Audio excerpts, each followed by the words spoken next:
मित्रों नमस्कार। मैं राज ज्योतिष गुरु फिर से हाजिर हूँ आप लोगों की सेवा में। और हर बार की तरह इस बार भी मैं एक नए विषय नए जानकारी के साथ आप लोगों के समक्ष प्रस्तुत हूँ। जैसा कि आप स्क्रीन पे देख चुके होंगे, भृगु नंदी नाड़ी एस्ट्रोलॉजी। जी हाँ, मेरा आज का ये वीडियो भृगु नंदी नाड़ी एस्ट्रोलॉजी पर ही बेस्ड है। आज मैं आपको दो सूत्र दूंगा, दो नियम बताऊंगा भृगु नंदी नाड़ी एस्ट्रोलॉजी में कि किस प्रकार हम ये जान सकते हैं कि जो चार्ट हमारे सामने है या जो भी जातक या जातिका का चार्ट हम देख रहे हैं, क्या उसके पिता का संबंध उसकी पत्नी के अलावा किसी और महिला से भी है या नहीं। सिर्फ दो सूत्र बताऊंगा, हालांकि सूत्र और भी बहुत से होते हैं, लेकिन मैं यहाँ पर सिर्फ दो सूत्रों के बारे में बात करूंगा। और आप बताइएगा कि आपको ये जानकारी कैसे लगी। वीडियो को आगे बढ़ाने से पहले मैं अपने मित्रों से, अपने फ्रेंड से, अपने दोस्तों से ये रिक्वेस्ट करता हूँ कि अगर आपने अब तक मेरा चैनल सब्सक्राइब नहीं किया तो कृपया से सब्सक्राइब कर लीजिए। और अगर आप इंस्टाग्राम पे, ट्विटर पर मौजूद हैं तो वहाँ पे भी आप मुझे ज़रूर फॉलो कीजिए। चलिए मित्रों, अब हम शुरू करते हैं अपने टॉपिक पर।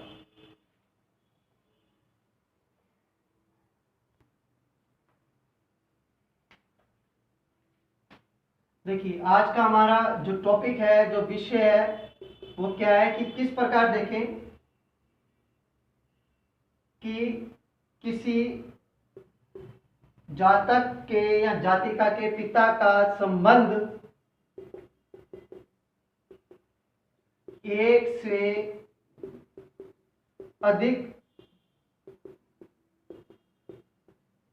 महिलाओं के साथ है या नहीं। How to check whether the relation of anybody's father with more than one lady in his life। चलिए, मैं आपसे बात कर रहा था, इसके लिए मैं आपको दो सूत्र बताने जा रहा हूं और आप उन दो सूत्रों को ध्यान से समझिएगा। कोई बहुत ज्यादा मुश्किल नहीं है, क्योंकि हम भृगु नंदी नाड़ी में कारक की बात करते हैं इस एस्ट्रोलॉजी के अंदर, और हम यहाँ पे बात कर रहे हैं पिता की। तो हम जानते हैं कि पिता के लिए हम देखते हैं sun. It represents the father of a native. जातक या जातिका के पिता को ये जो सन है वो रिप्रेजेंट करता है। देखिए, रूल नंबर 1, अगर सन जो है किसी हाउस में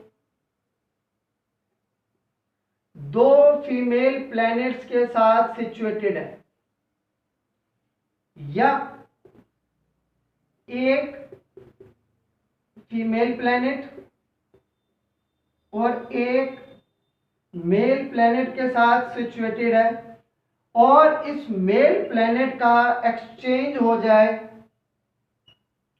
किसी फीमेल प्लैनेट्स के साथ, तो आप ये समझिएगा कि ये जो जातक का जो पिता है, इसकी जीवन में इसने एक से अधिक महिलाओं के साथ संबंध बनाए हैं। वो इस जातक के पिता की दूसरी पत्नी के रूप में भी हो सकते हैं। सन अगर दो फीमेल प्लैनेट्स के साथ बैठा हो या एक फीमेल प्लैनेट के साथ हो, एक मेल प्लैनेट के साथ हो, और इस मेल प्लैनेट का एक्सचेंज हो जाए किसी दूसरी फीमेल प्लैनेट्स के साथ, तब इसका मतलब है कि इस व्यक्ति का, यानी कि ये जो फादर है जिसका हम चार्ट देख रहे हैं, उसका संबंध अपनी पत्नी के अलावा किसी दूसरी महिला के साथ भी है। ये था रूल नंबर 1। अब हम बात करते हैं रूल नंबर 2 की।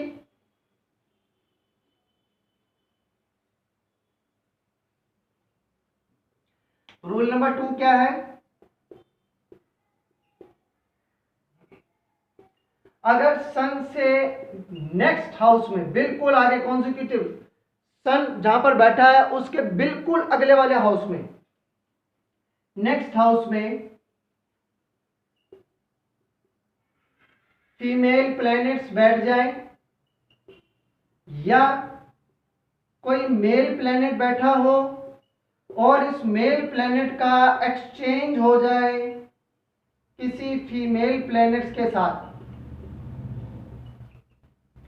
तब भी आप समझिए कि ये जो जातक का पिता है इसका जो संबंध है अपनी पत्नी के अलावा किसी दूसरी महिला के साथ भी, इसका ये जो पिता है किसी जातक या जातिका का, उसका संबंध अपनी पत्नी के अलावा किसी और महिला के साथ भी है।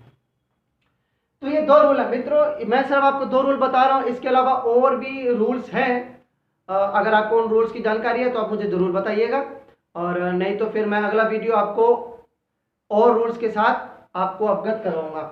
जाते जाते मैं आपको एक वैदिक का रूल भी आपको बताता चला जाऊं।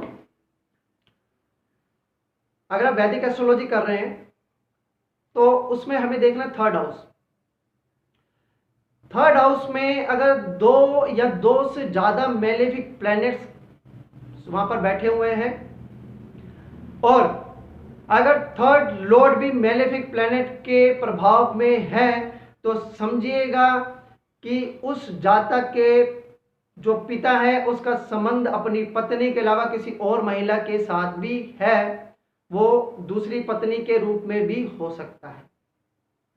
अगर वहां पर थर्ड हाउस में कोई एक मेलेफिक प्लैनेट बैठा है और थर्ड लॉर्ड 8th या 12th हाउस में मेलेफिक प्रभाव के अंदर मेलेफिक प्लैनेट्स के साथ बैठा है या मेलेफिक प्लैनेट्स के प्रभाव में है, तब भी यही सिचुएशन मानी जाएगी कि वो जो चार्ट है उस चार्ट का जो पिता है उसका संबंध अपनी पत्नी के अलावा किसी एक महिला के साथ और भी हो सकता है।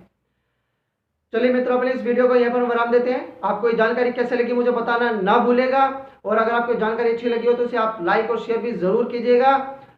अगली बार फिर एक नई जानकारी के साथ मैं आप लोगों के बीच में हाजिर हूंगा। तब तक के लिए मुझे आज्ञा दीजिए। जय माता दी।